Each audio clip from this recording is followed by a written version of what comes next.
Video में हम हमारे यूनिट 1 को आगे लेके जाने वाले हैं और ऑफर एंड एक्सेप्टेंस टॉपिक का सेकंड पार्ट है ये, यानी अगर ओवरऑल यूनिट में मैं कहूँ तो ये 5th पार्ट है आपका। सो अगर आपने पहले के पार्ट्स नहीं देखे हो तो प्लीज जाइए पहले उन्हें देख लीजिए, तभी आपको ये वीडियो अच्छे से समझ में आएगा। बिना किसी देरी के बढ़ते हैं वीडियो में आगे। सो आज की इस वीडियो में हम क्या करने वाले हैं मैं आपको बता देती हूँ। हमने लास्ट टाइम पे ऑफर की एक्सेप्टेंस ऑफर एंड एक्सेप्टेंस की मीनिंग्स वगैरह कंसेप्ट अच्छे से देख लिया था, कितने तरीके के ऑफर होते हैं, काइंड्स ऑफ ऑफर भी देख लिया था। इस वीडियो में हम पढ़ने वाले हैं, जैसे कि हमने कॉन्ट्रैक्ट के टाइम पे पढ़ा था कि एक कॉन्ट्रैक्ट लीगल कब माना जाता है, किस किस रूल्स के अकॉर्डिंग एक कॉन्ट्रैक्ट लीगल बनता है। सो हम एक ऑफर को कैसे लीगल बना सकते हैं, तो how to make a legal offer या लीगल रूल्स, क्या लीगल रूल्स अप्लाई होते हैं एक ऑफर में, तब जाके एक ऑफर लीगल बनता है। सो बिना किसी देरी की वीडियो में बढ़ते आगे और जानते हैं हमारे वो लीगल रूल्स जिनके अकॉर्डिंग से, जिनके थ्रू हमारा जो एक ऑफर है वो लीगल बनता है।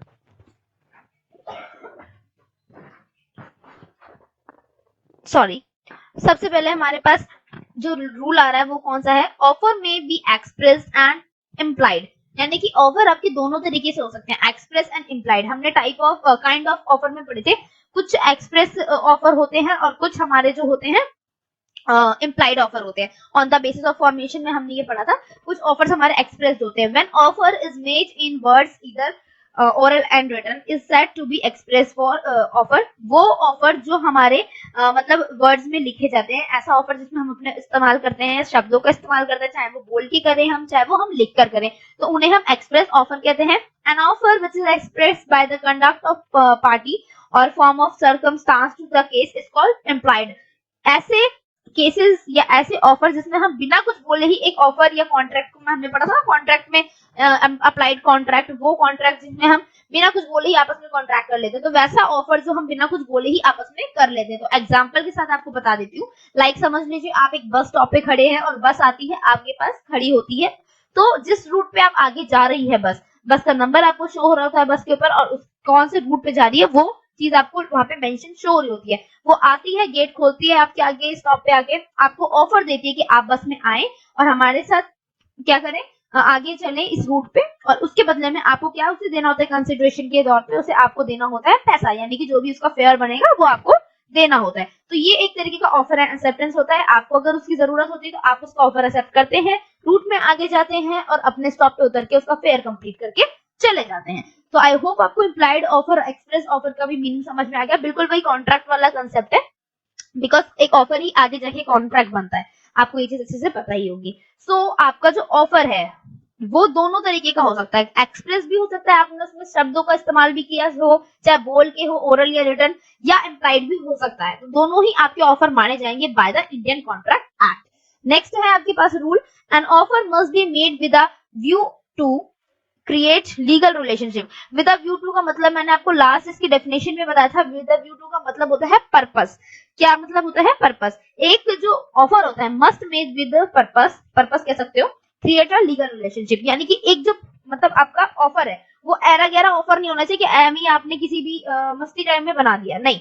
एक ऑफर जो हो विद अ व्यू टू, किस व्यू से बनना चाहिए, पर्पस, प्रपोज के क्या पर्पस होना चाहिए, एक लीगल रिलेशनशिप के पर्पस के व्यू से उसे बनाना है आपको। ऐसा नहीं कि आपने एमी किसी के भी साथ एक ऑफर कर दिया या ऐसे बोल दिया हो, ऑफर नहीं दे रहे हो ऐसे ही बोल दो आप, तो वो चीज नहीं होती वहां पे, विद अ व्यू टू नहीं होता, यानी वहां पे आपका कोई पर्पस नहीं है किसी भी चीज को लेकर, आप किसी को एक इन्फॉर्मेशन दे रहे हैं बेसिकली, ठीक है। तो बेसिकली एक ऑफर का क्या पर्पस होना चाहिए, आपस में लीगल रिलेशनशिप बनना चाहिए। एक लीगल रिलेशनशिप तभी बनता है जब आप ऑफर करो और सामने वाली पार्टी आपका ऑफर एक्सेप्ट करे। तो आई होप आपको ये क्लियर भी अच्छे से पॉइंट, ये पॉइंट भी अच्छे से क्लियर होगा।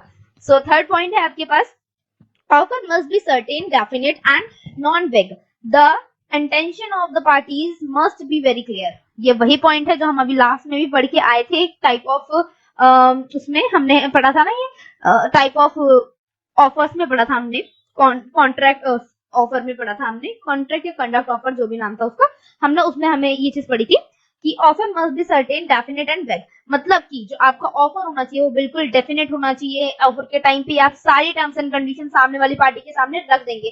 दोनों ही पार्टीज में जो इंटेंशन होनी चाहिए वो वेरी क्लियर होनी चाहिए, सारी चीजें एकदम क्लियर होनी चाहिए, किसी भी तरीके की मतलब इंटेंसिटी नहीं होनी चाहिए कि बाद में कुछ और पता चल रहा है, एक्सेप्टेंस के बाद वो कोई कंडीशन लगा रहा है, तो ऐसी चीजें आपको नहीं करनी है।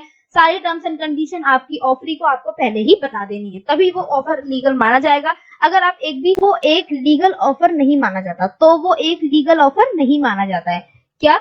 उसके बाद हमारे पास फोर्थ जो पॉइंट आ रहा है वो पढ़ लेते हैं। Then offer must be communication to the other party that mean the offer clear full of offer terms and conditions to offeree. मतलब क्या है, एक ऑफर जो हम आपको दे रहे हैं या किसी भी ऑफरी को आप देते हैं, तो वो आपको कम्युनिकेट करना है। ऐसा नहीं आपने लिख कर छोड़ दिया और आपने बोल कर मतलब बताकर छोड़ दिया हो, मतलब लिख कर कहीं भी छोड़ दिया हो, ऐसा आपको ऑफर नहीं देना है। आपने उसके साथ अच्छे से कम्युनिकेट करना है सारी टर्म्स एंड कंडीशंस को अदर पार्टी के साथ। दैट मीन फुल ऑफ क्लियरेशन आप दोनों के बीच में टर्म्स एंड कंडीशंस की होनी चाहिए और पूरे ऑफर की नॉलेज उसको होनी चाहिए, तभी उसको एक्सेप्टेंस माना जाएगा, अदरवाइज उसकी एक्सेप्टेंस नहीं मानी जाएगी। सपोज इसका एक एग्जांपल देती हूँ किस तरीके से। एक कंपनी थी, ठीक है, एक लॉन्ड्री थी, बेसिकली लॉन्ड्री थी। लॉन्ड्री के मतलब लॉन्ड्री आप लोग को पता ही होगा जहाँ पे कपड़े धुलते हैं।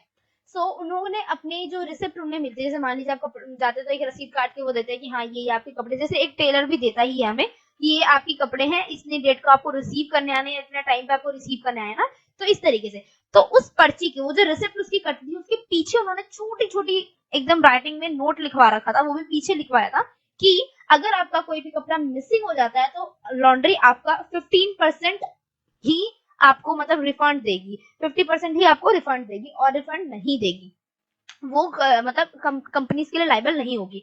सो ये एक गलत तरीका था उसको बताने का, बिकॉज उसने कोई चीज कम्युनिकेट नहीं करी थी।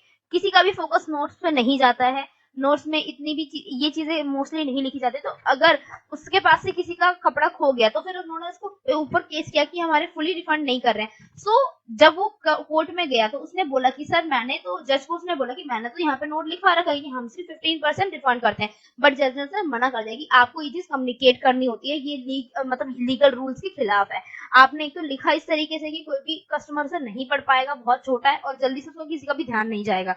सो आपका लीगल रूल कहता है कि किसी भी ऑफर, अगर आप कोई भी ऑफर देते हैं तो उसमें आपकी एक्सेप्टेंस सामने वाले की तभी मानी जाती है जब आपने उस ऑफर को कम्युनिकेट किया होता है या आप दोनों के बीच में सारी चीजें क्लियर होती हैं, ठीक है।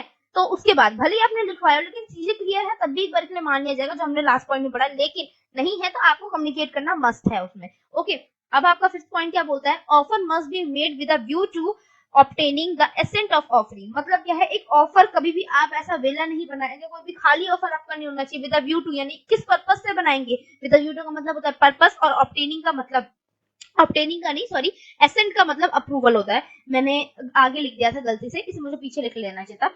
तो ये चीज मैं आपको बता देती हूँ, यहाँ पे जो लिखा हुआ है ना ये वर्ड द एसेंट, एसेंट का मतलब होता है किसी का भी अप्रूवल लेना, ठीक है। तो एक जो आपका ऑफर है आपको इस तरीके से बनाना है, इस पर्पस से बनाना है, क्या ऑब्टेन करने के लिए, क्या पाने के लिए, अपनी ऑफर की अप्रूवल पाने के लिए। कोई भी वेला सा आप मत बना दो कि हाँ बंदा अब एक्सेप्ट ही ना करे तो आपका ऑफर का तो फायदा नहीं, कोई भी एक्सेप्ट नहीं करेगा। तो इस पर्पस से बनाना है कि सामने वाले बंदे की आपको एसेंट ऑब्टेन करनी ही करनी है, तो उसी को ही आप एक मतलब क्या कहते हैं ऑफर कह सकते हो। अच्छा, ऐसा कब होता है, ऐसा उस केस में होता है जब आपकी सारी चीजें रीजनेबल होती हैं, करने लायक होती हैं। आप ऐसा कोई ऑफर में ऐसी कोई चीज डाल दो कि जो हो ही नहीं सकती पॉसिबल, सो आपका जो ऑफर है वो कभी भी उसे एक्सेप्ट नहीं करेगा।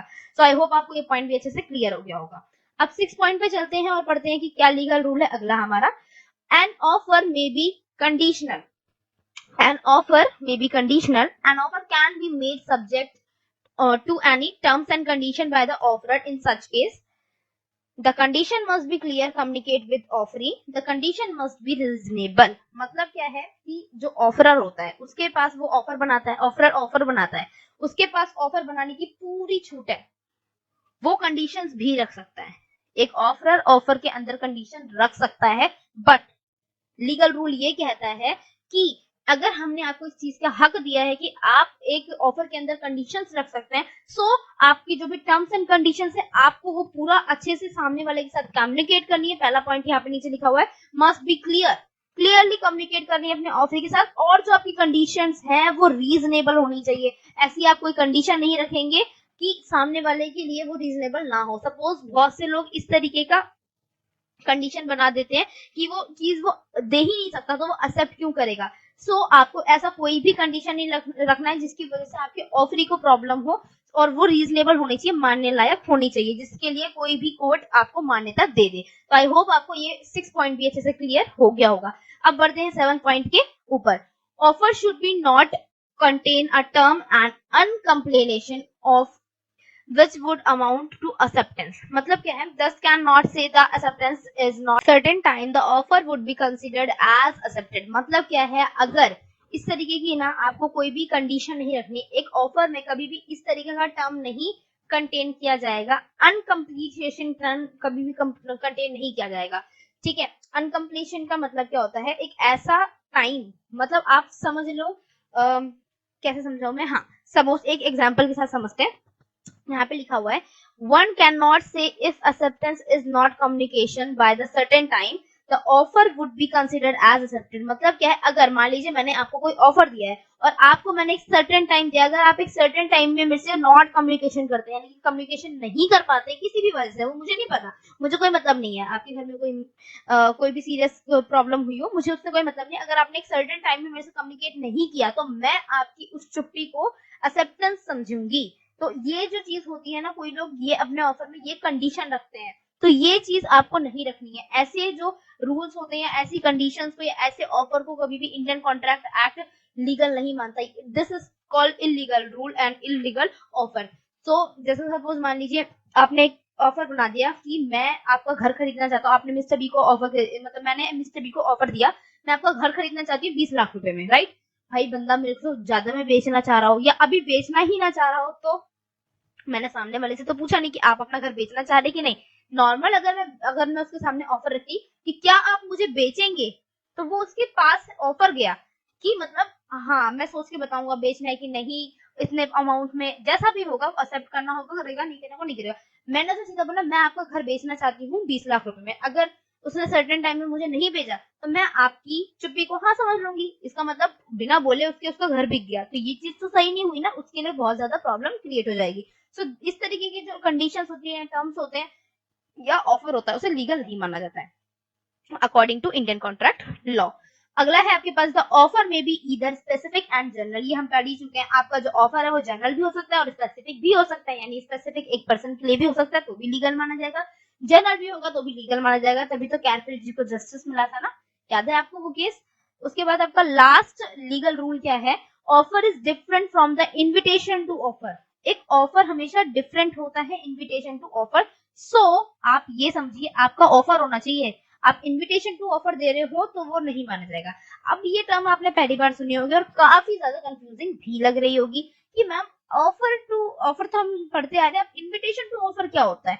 इन्विटेशन टू ऑफर का मतलब क्या है, हम आगे पढ़ते हैं। Invitation to offer means supply to information so that the negotiation can start and the other person can be moved to make a offer। मतलब क्या है, इन्विटेशन टू ऑफर का मतलब होता है कि एक तो हो गया ऑफर कि आपने ऑफर दिया और उसने एक्सेप्ट भी कर लिया, तो अब वो बन गया है ऑफर। सबसे पहले जब हम उसको ऑफर करते हैं, बेसिकली जब हमने ऑफर बना रखा है उसके लिए, उसे हम उसे ऑफर करते हैं, तो वो होता है इन्विटेशन टू ऑफर। यानी सबसे पहले हम उसे एक इन्फॉर्मेशन सप्लाई करते हैं कि सर मैं आपकी कार खरीदना चाहती हूँ इतने रुपए में, सर मैं आपके साथ ये डील करना चाहती हूँ इतने रुपए में। This is called the invitation of offer, ठीक है। और जब वो इन्विटेशन एक्सेप्ट कर लिया जाता है उसके बाद वो बनता है ऑफर। तो आई होप आपको वीडियो अच्छा लगा होगा और ये पॉइंट सारे क्लियर हो गए होंगे, तो आपको लीगल रूल समझ में आ गए। इन्हीं सब लीगल रूल के बाद ही हमारा एक ऑफर लीगल ऑफर बनता है, उसके बाद वो आगे कंसिडर होता है, उसमें कंसिडरेशंस आती हैं, एग्रीमेंट बनता है, एनफोर्स होकर वो एक कॉन्ट्रैक्ट बन जाता है। आई होप सो वीडियो अच्छा लगा होगा आपको, वीडियो में इन्फॉर्मेशन मिली होंगी, तो वीडियो को लाइक शेयर सब्सक्राइब करना बिल्कुल मत भूलिएगा, चैनल को सब्सक्राइब करना मत भूलिएगा, बेल आइकन को प्रेस कर दीजिएगा ताकि आपकी नोटिफिकेशन आपके पास सबसे पहले आ जाए।